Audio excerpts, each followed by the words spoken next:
Yo, hello everybody. Welcome to Lessons in Leadership number 4. I'm Cobra 1. I also go by Lying Shitbag Actual.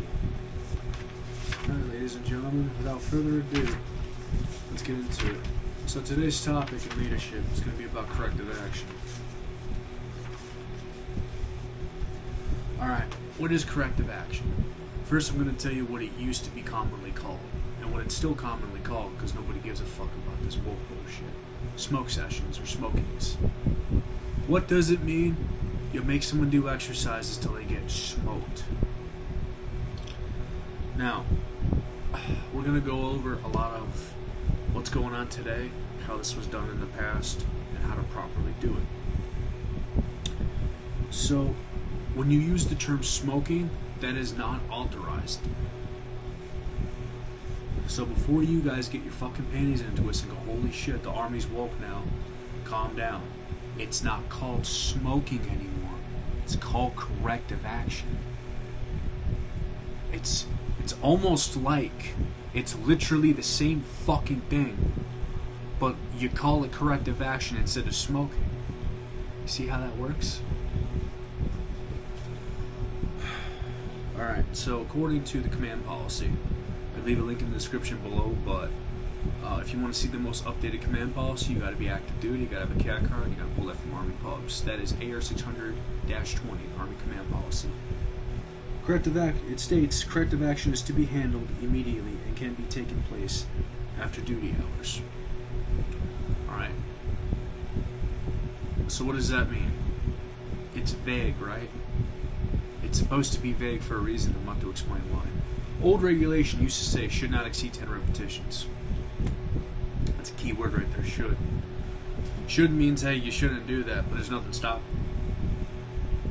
Some units with, I don't know, people with pregnancy brain, people with autism, people who are Democrats seem to think that if you make someone do more than 10 push-ups or 10 repetitions, that it's gonna fucking kill them and they're gonna explode and die, and we have to hold their hand and comfort them. Not at all how the fucking Army works, and not at all how it still works, despite how you feel, because remember, your feelings don't fucking matter.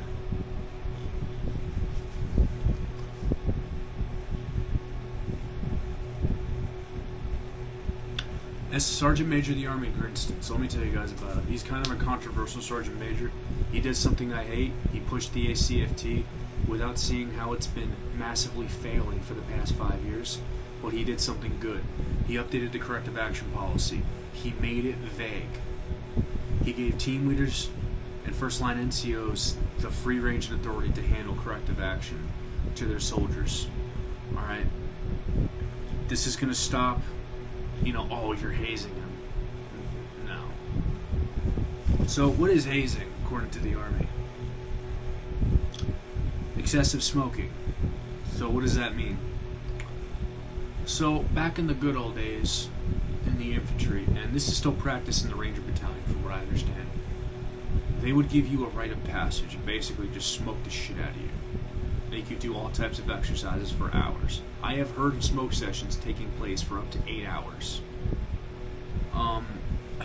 In RASP, I remember I talked to guys that went in 2016. The type of hazing they went through there's this trench you'd crawl through, and they'd fill it with water, make it muddy. And then they saw the Ranger instructors at RASP piss in them, and then they would make the candidates go through it. That's an example of hazing. Let's see, what else? So what does it mean? Excessive smoking, humiliation, and bodily harm. As long as you're not doing these things, essentially you're not hazing them. So some soldiers are going to get so fucking offended when they show up to work late and have to do a bunch of push-ups that they cry to their NCO's boss in hopes of getting him in trouble for hurting his feelings. Well, if he made you do PRT exercises outlined in 722, Holistic Health and Fitness, it's not fucking hazing. Get the fuck over it, because if you decide to cry about doing exercises, which being a soldier requires you to be fit, and something you do for an hour and a half every day, Monday through Friday, you need to get the fuck out of the Army.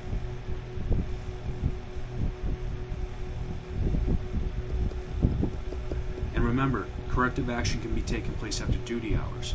I remember when I was in the 101st, I sat down with my first sergeant to talk about how I can handle soldiers, because I cared about them and didn't want to put paperwork on them. I wanted to handle them the correct way first.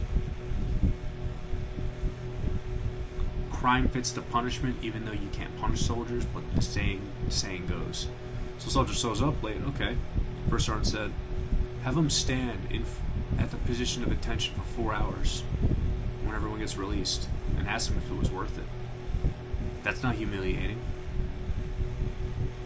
but it makes an example out of everybody.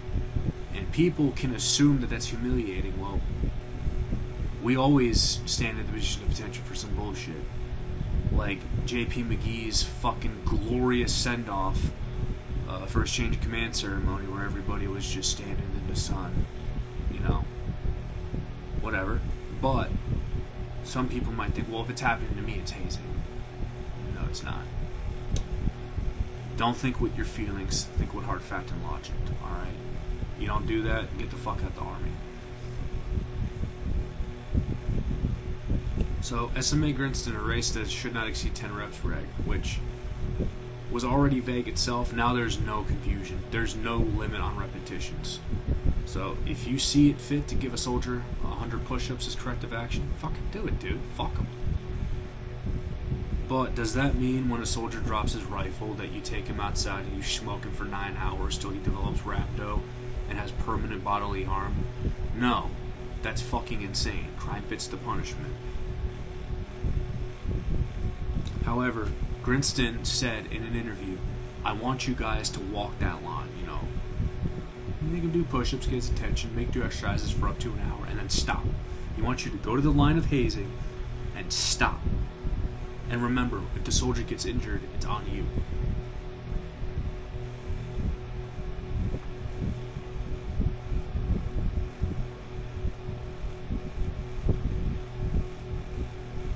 How to avoid hazing. First thing on how to avoid hazing.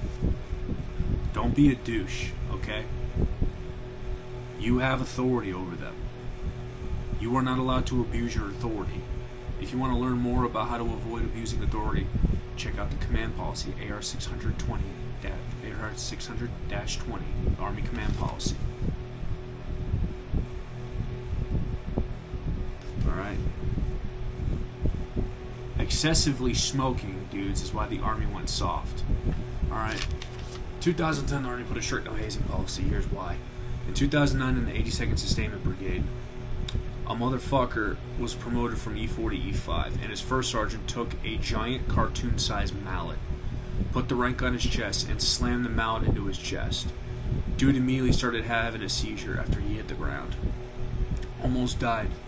From what I understand, to this day, it has been over 16 years. That first sergeant is still in Leavenworth right now. And immediately following year, in 2010, they put out a strict no hazing policy.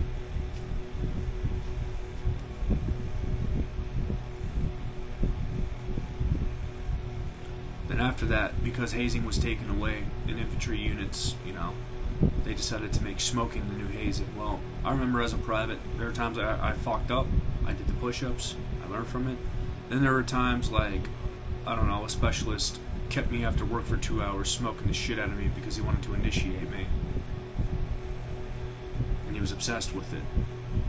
I will never report someone for smoking me unless I think it's bullshit. I'll handle it with them. Like one time I said no because he was trying, at the time I thought he was trying to fuck with me. We ended up talking about it, and there was a huge miscommunication on both ends, and we both were like, yeah, we were both wrong. And he went, I felt bad about that, man, you know, you're a good dude, you know, I'm not gonna fuck you up for no reason. Me and that NCO had that connection in that talk about, which is why you should handle things at the lowest possible level.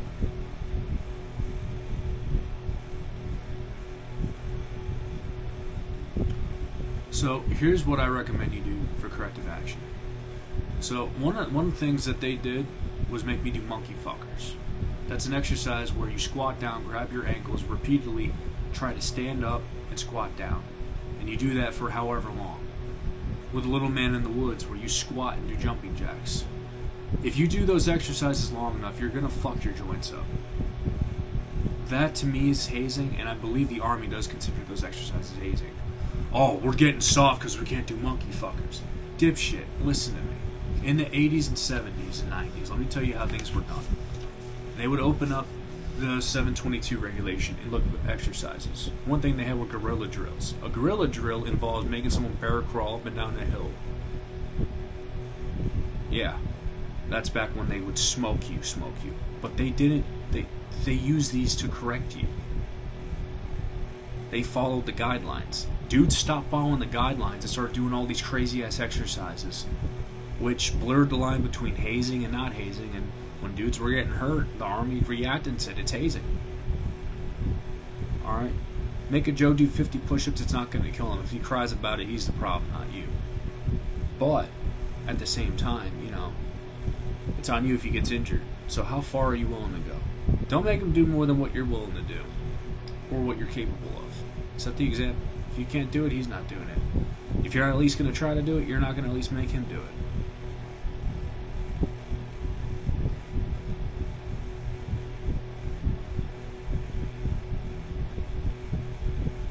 Remember this. Alright, as a former 11 Bravo, I was 11 Bravo for almost 7 years. It is better to push too hard and have your guys hate you and overreact than to be too soft. Alright, have a sit down. Why'd you fucking do this? Alright, don't do it again. Sounds like an aggressive conversation. Like, you're getting, like, oh fuck. Fucking platoon sergeant's pissed at me. Well, they want you to be like that. But they also want you to listen to them when they say back off. Just listen to them and back the fuck off.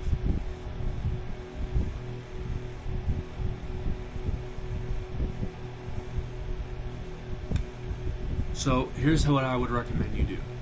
Do not smash them into a wall right away. Your soldier shows up late. What I did as an NCO, every single soldier I had one freebie. And no matter what, I would back them up. I'd say, hey, this won't happen again. He has one freebie. We're not going to do anything. But he's got a warning. If he does this again, he's getting fucked up. Show up late. Alright. For every minute they're late, you're going to hold the front leaning rest. Soldiers showed up 15 minutes late. I had him hold the front leaning rest for 15 minutes.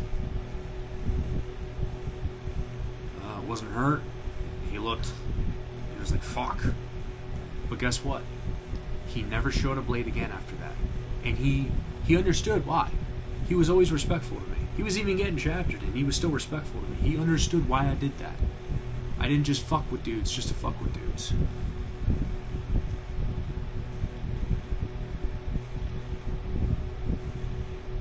Start small. That's an example. Someone drops a rifle. 10 push-ups. Yes. Oh, we can only make them do 10 push-ups. That's not in the regulation. It's still not in the regulation. Posts like Fort Campbell, I remember 2502 said we're only going to make them do 10 reps.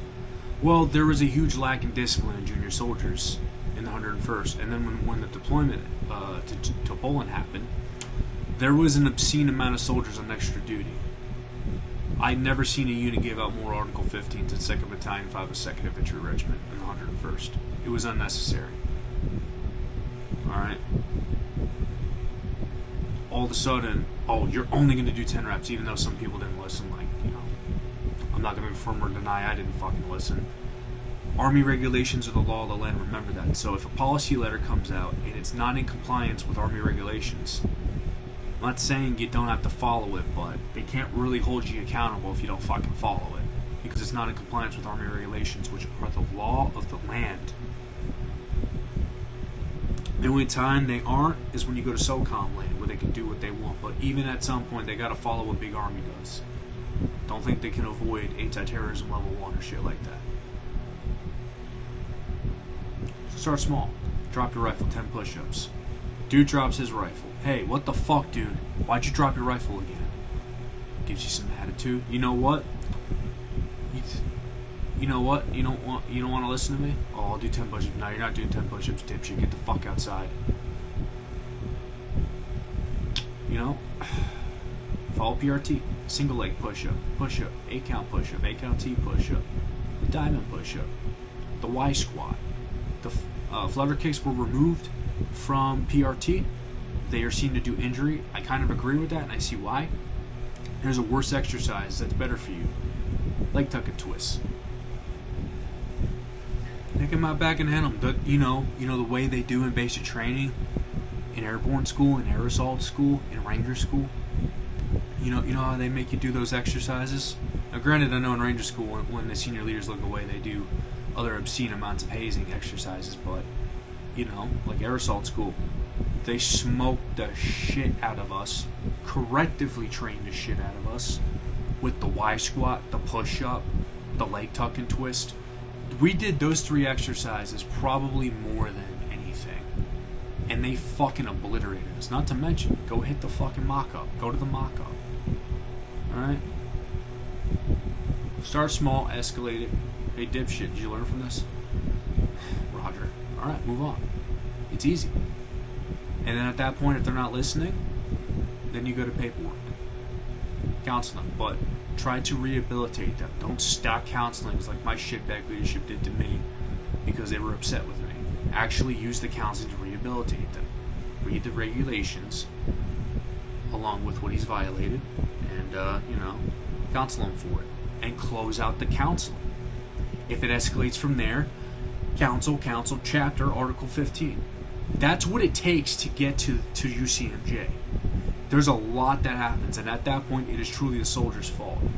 Certain things you got to go straight to UCMJ, but 2502 definitely was slamming dudes with articles just to do it. There were many exceptions, but there were also things like, what the fuck, dude? Just make him do push-ups. Make him run till he pukes. Like, what the fuck is going on here? Don't be a douche. So, what do we take away from this video? Don't be a douchebag. Be professional. Start small. Correct the action immediately. And escalate if necessary. That's all you gotta fucking do. Your job is not to put some rank on, act like a macho man, and go bully a soldier because you feel like a big man, even though you got a 2mm defeater. It's your job to train your guys for fucking war and to create the next generation of leaders.